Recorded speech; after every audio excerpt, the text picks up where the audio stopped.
This is Creepy, a podcast dedicated to sharing the most famous, chilling, and disturbing creepypastas and urban legends in the world. Whether these stories truly happened or are simply fabrications is for you to decide. These stories may contain graphic depictions of violence and explicit language. Listener discretion is advised. Creepy presents. A child without eyes waved to me from another car as I was driving. I followed it. Written by user Eigengraulogy. I still don't know to this day what made me act so irrationally when I decided to follow that car on a whim. I tell myself sometimes that curiosity might have played a big part, but I always felt there was something more to it. I work night shifts because I'm simply unable to sleep or even rest when it's dark outside. I was told by a couple of doctors that there were treatments for this kind of thing, but I never had any real problem with it. I don't have much of a social life, but I'm fine with just working. And to be honest, there's just something about sleeping during the day and knowing that there's light outside that brings me great comfort. I'm not afraid of the dark or anything like that, but I could never wrap my head around the fact that most people go to bed when the world is shrouded in darkness. I always found that weird as a kid, and I guess it just stuck with me and my brain as I transitioned into adulthood. This is why I still drive around for another 2 or 3 hours after I leave work before I head back home. I go on my night rides and enjoy some music until the first rays of sunlight show up. One day, however, as I was heading back home somewhere around 6:30 a.m., a car drove past me and I just happened to look at it. There was a child in the back seat of the car, no older than 10. She had something over her head, like a jacket or maybe just a drape of some kind. Possibly meant to keep her hidden, but doing a very poor job at it. As she looked out the window toward me and waved, I noticed something not only incredibly odd, but also extremely chilling. She had bandages all around her face, covering her eyes as well as the bridge of her nose. And I saw 2 crimson spots where her eyes should be. It only lasted for a few seconds at the moment, and yet it felt like I latched onto her non-existent gaze for far longer than that. I then watched the car drive away, threatening to leave me behind as dozens of questions lit up my brain. It surely was none of my business. But the more I thought about what I just witnessed, the more I felt like I was entitled to some answers. You ever seen someone have a meltdown at the mall or witness something that just makes you stick around for a little too long or just to see what's going to happen next? It was exactly like that. Except that in this case, I couldn't just stay put. Not only did I have to keep driving, I would also have to follow whoever was driving that car with what appeared to be a recently blinded child. And that's what I did, against any possible good judgment I might have had at that particular time. I knew right away that it wasn't a disguise or makeup of any kind. This might be hard to believe, but there was something about that kid and her whole demeanor that made me so sure of that fact. If she had just been through some kind of surgery or medical procedure, I couldn't imagine her being released from hospital care so soon, and especially in that condition. Of course, there was also the possibility that she was in need of care, being driven to a hospital on that Sunday morning. But I knew the roads well enough to know that there was no such destination anywhere in that direction. Not only that, but whoever was driving the car didn't appear to be in any kind of rush either. I tried to keep my distance since there was barely any other cars on the road at that time, until a gas station eventually came into view. One I don't think I've ever spotted before that day. And sure enough, the car I was tailing seemed like it was going to stop by. So I pulled over as well. I was a little worried and hesitant at first because the gas station appeared to be abandoned, which might have been why I never actually paid much attention to it in the first place. Sure enough, there were other cars and people there, coming and going about their business. It only occurred to me when I was parking my car that I had no idea what I was doing, and what exactly my next course of action should be. I wasn't just going to take someone's child and bring them along with me without having a clear picture of what was going on. Because that's a recipe sure to have you killed by cops by the end of the day. The other car had parked somewhere nearby as well, so I decided to stay put inside my own and wait to see how things would develop. Maybe they had noticed that I'd been following them for a while and decided to see for themselves whether I was onto them or not. And that wasn't the case. After a couple of minutes, a woman wearing a black veil and dressed in all black stepped out of the driver's seat. I really couldn't tell much other than the fact that this was a woman, that she didn't seem concerned in the least with her surroundings, which meant I was in the clear. At first glance, and judging by her body language, nothing about her seemed to indicate that she was up to no good. Other than her peculiar sense of style, she seemed relatively normal. I started to wonder whether I'd imagined the child with the bleeding eyes in her back seat. I found myself hoping that I wasn't wrong, which is quite a morbid thought to have. But the other alternative would be me beginning to go slightly crazy, which seemed like a far scarier thought at the time. The woman walked over to the other side of the car and silently knocked on the window of the passenger seat at the back. Only then did I notice that she was carrying a small plastic bag. Not a purse or a wallet, just some white generic plastic bag. She bent over a little so her eye level would match the window of the car, and stayed like that for a minute or two before leaving. She had to have been talking to someone, and in my head that was all the confirmation that I needed that I wasn't crazy. I observed her as she walked all the way over to the station itself, but instead of going for the main entrance, she went towards one to the side, likely reserved for staff. And sure enough, by the time she got there, someone had opened the door and poked their head outside, no doubt waiting for her arrival. The woman stepped inside. The other person looked around briefly before closing the door behind them. Something was up, and I didn't like whatever I was feeling brewing up in the pit of my stomach. I'd followed the car mostly out of curiosity, I thought. But at that point in time, I found myself mostly concerned for the child's condition and overall safety. If anything, I had to make sure whether the kid was all right or not before either taking some action or simply moving on with my life. I didn't know for how long the woman in black would be gone, but the fact that she entered through the back door of the building probably meant it was unlikely for her to have a clear view of her car, so I shouldn't have problems in approaching it and seeing what was up. I stepped out of my car, pretended to check my dead phone, and looked around for a bit while trying not to look suspicious at all. Eventually, I mustered up the courage and walked straight towards the side of the car where I'd seen the kid. I looked inside the car but didn't see anyone, at least not right away. I quickly noticed something shuffling underneath a blanket in the back seat, and I figured that it had to be the girl, doing a very poor job of keeping herself hidden, which is what I assumed the woman had instructed her to do. Once again, I simply didn't know what exactly I was going to do or could do in that situation, let alone how I would react when finally facing that poor kid. I didn't have time to spare, so I knocked softly on the window.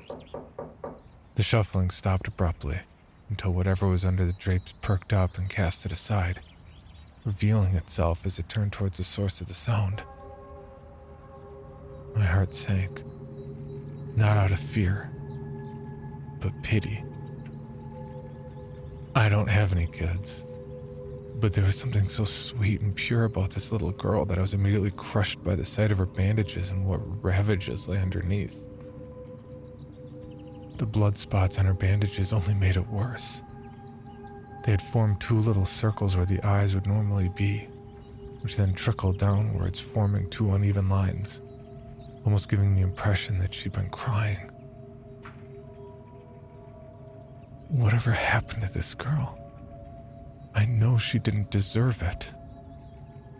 is what I remember thinking. "Hello?" she said, with a voice that didn't seem to indicate that she was in any kind of pain or distress. "Hey, hi."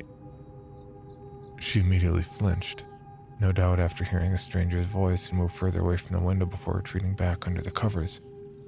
"Don't worry, it's okay. Can you roll down the window a little, please, so I don't have to talk so loud?" She remained perfectly still, probably thinking I'd just go away or forget that she was in there if she just stopped moving entirely. I didn't want to put too much pressure on her because I didn't know what exactly she had been through. Except, of course, missing her 2 fucking eyes. But I also couldn't just drop it. "You waved your hand to me a while ago. I saw you on the road. Are you alright? Is everything okay?" I said as gently and concerned as I could. Only when I said those words out loud did it finally hit me. When I first saw her, I could tell that she was waving to me. I knew that she knew I was there, in my car, driving alongside hers. But how could that be? If she was indeed missing her eyes, which from the looks of it was really the case. And I know she wasn't merely responding to the sound of a car nearby. No, it wasn't just that. I could tell she was communicating with someone she knew to be there, on the receiving end. I barely had any time to process this realization when I saw her immediately come out from under the blankets as soon as I had spoken. She then moved back to her original seat and rolled the window all the way down, now seemingly and inexplicably no longer afraid of my presence. "Oh, you're the nice mister," she said, implying that she knew something about me. I didn't know this girl. In fact, I don't even know when was the last time I interacted with a kid. But from the way she talked, you'd believe she knew me to some degree.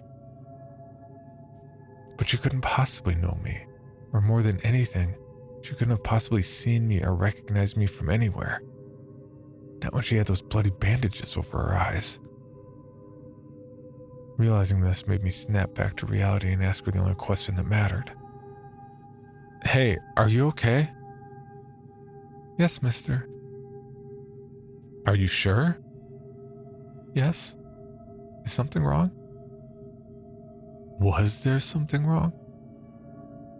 I thought about it for a moment and considered the possibility that I was prying too much on someone else's business. If there was a logical explanation for the girl's condition, then I was being a creep who could very well be traumatizing a kid over her physical injuries for nothing. I don't know if I simply didn't want to be in the wrong or be considered the bad guy. But something about this whole thing just didn't seem right. Something was off, but I couldn't quite put my finger on it. "You don't look okay to me. Did something happen to your eyes?" "Oh, today's my birthday, so my mother took them," she answered, beaming with a smile. It wasn't so much what she said, but how she said it that made me feel sick. For all intents and purposes, she truly believed she had given me a fairly normal reply, and that no follow-up whatsoever would be needed. The lack of correlation between one thing and the other made my stomach churn. I didn't understand, and hoped that the girl had simply expressed herself in a wrong way. And yet, there was no denying that this child was missing her eyes. That much had become obvious to me. "I don't understand. Was there something wrong with your eyes?" "Mother said I was chosen to make way, so she had to take them out." I paused for a moment, which allowed me to finally take notice of how badly I had started to sweat. I didn't know what the hell was going on, and asking further questions would likely push me further down this mind fuck of a rabbit hole. I just wanted to leave. I wanted to get back in my car, get back on the road and drive straight home for a much-needed drink before hitting the sack and cursing myself to sleep for not minding my own business. But as I looked at the young girl, I couldn't bring myself to just abandon her like that. I couldn't leave without having a clear picture of what was going on. Somehow I just felt like I already knew too much by then. And if she was in need of help, and I happened to be in a position where I could provide it, I would never forgive myself for turning my back on her. And so I asked, "Make way for what?" I still remember her words to this day because it's not just something one would easily forget. And yet I cannot bring myself to actually write it all down. Not word for word at least, because the way she spoke it was just so... Anyway, what I'm trying to say is that my own wording will have to do. From what I understood, it was all mostly about blood. Not her blood, but someone else's. She referred to her eye sockets as gates, from where their blood would flow unto our land. Despite how obviously insane it all sounded to me, I could tell it wasn't something she was making up on the spot, just as much as I knew that she wasn't delusional.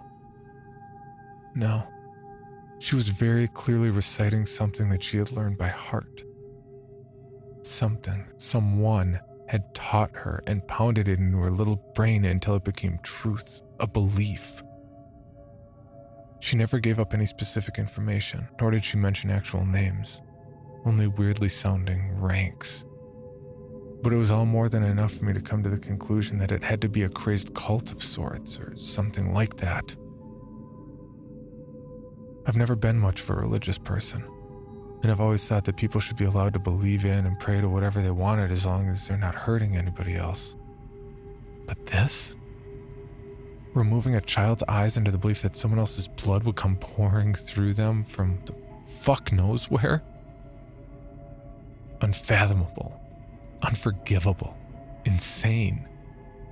Those were the words my brain kept screaming. Being faced with this strange reality was a shock for sure. But by this point I was angry above all else, and I was determined to save her. I had to take her with me. Where? I didn't know, but it didn't matter as long as we got the hell out of there. Just as I found my resolve to act, the girl spoke up almost immediately, even before I said anything, almost as if she knew what was going through my mind. "No," she said firmly, "you can't." I was at a loss for words, and whenever I tried to say something, she'd be one step ahead.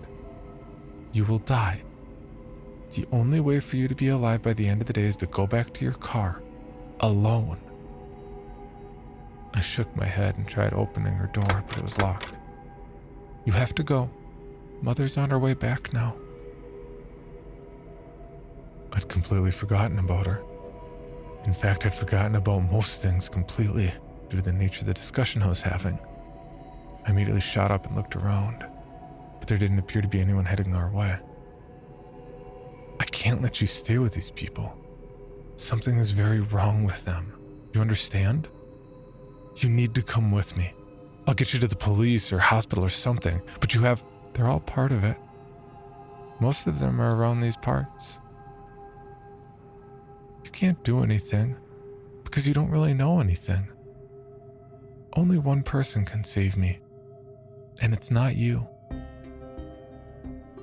Something about the way she spoke just devastated me. It wasn't so much the fact that she appeared to have accepted what had been done to her, but rather how truthful and final her statement seemed to be. She was right. I didn't know anything. I didn't know what I was actually getting myself into. Not until I saw a glimpse of it, the reality of it. And yet, "I know you can't possibly want this," I told her.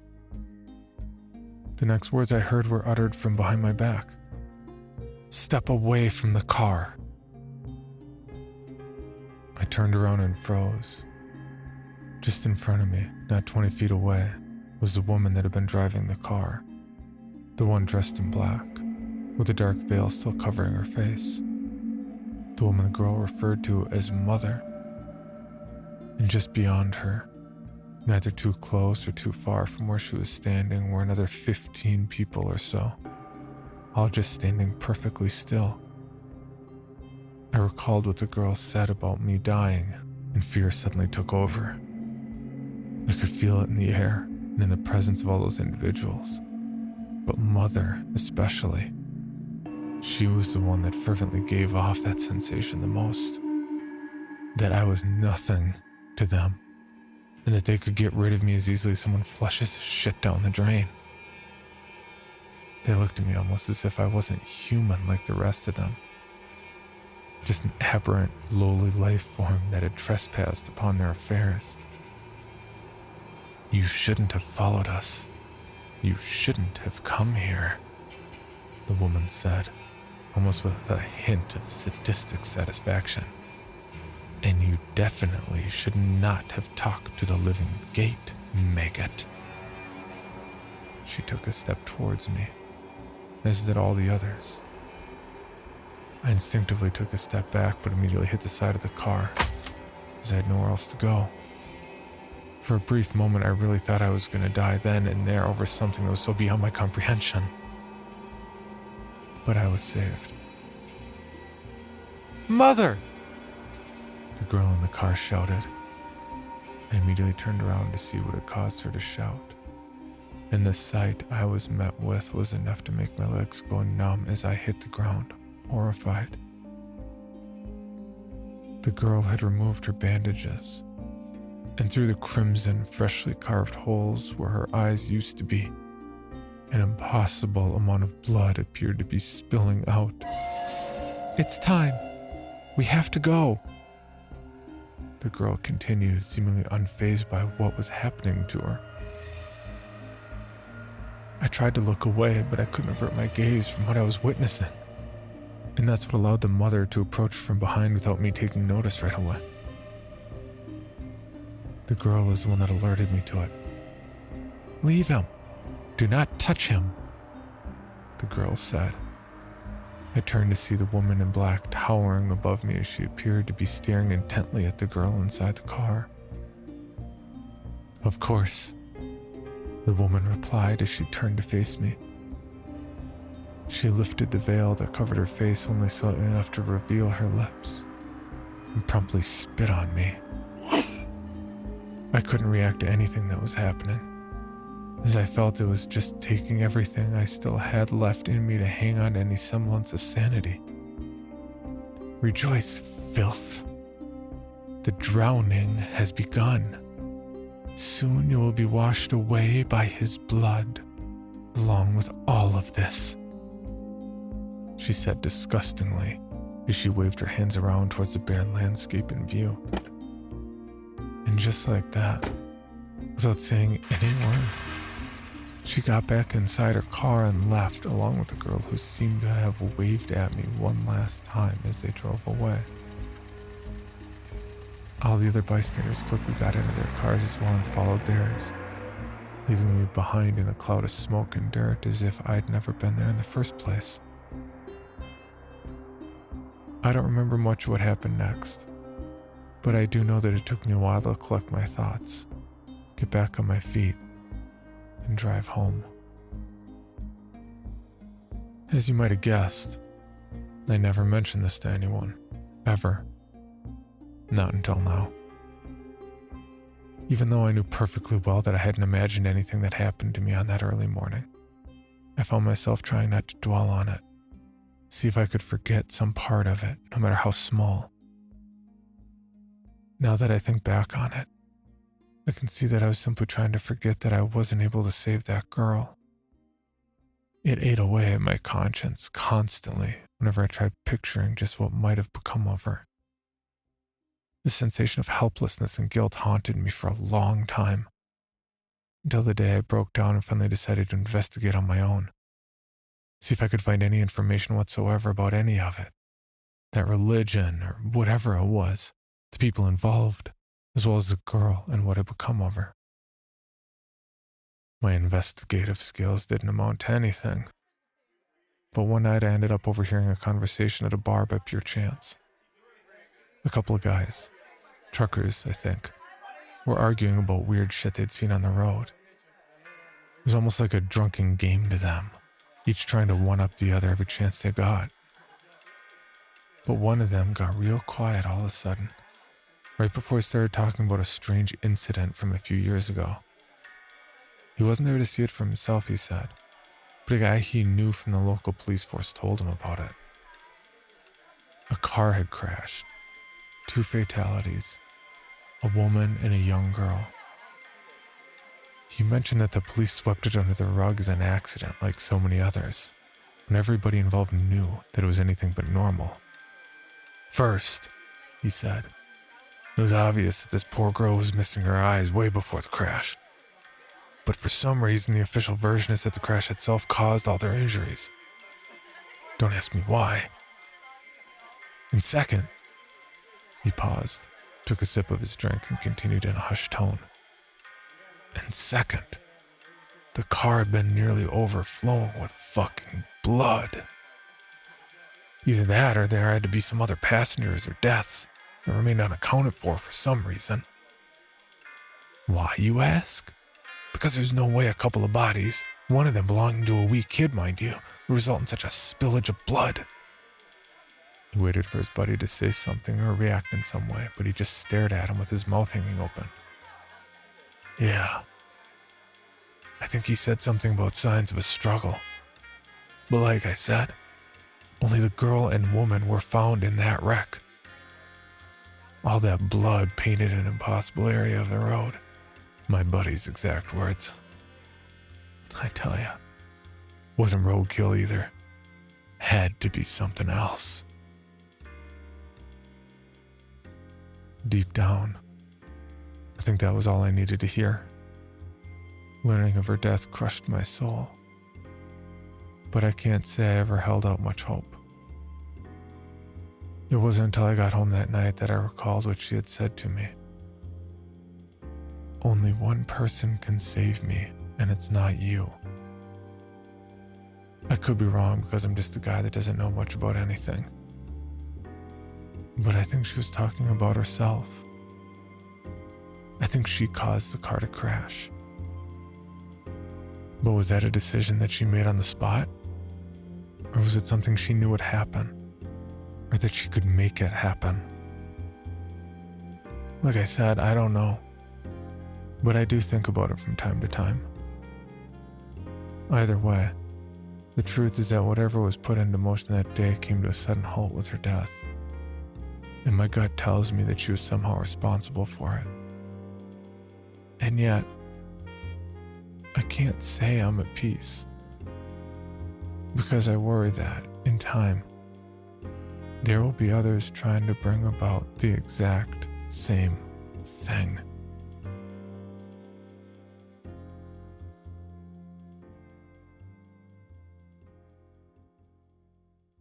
For more information, including pictures and videos of the stories told on this podcast, or to suggest stories for future episodes, please visit us at CreepyPod on Twitter, Instagram, and Facebook, or email us at creepypod@gmail.com.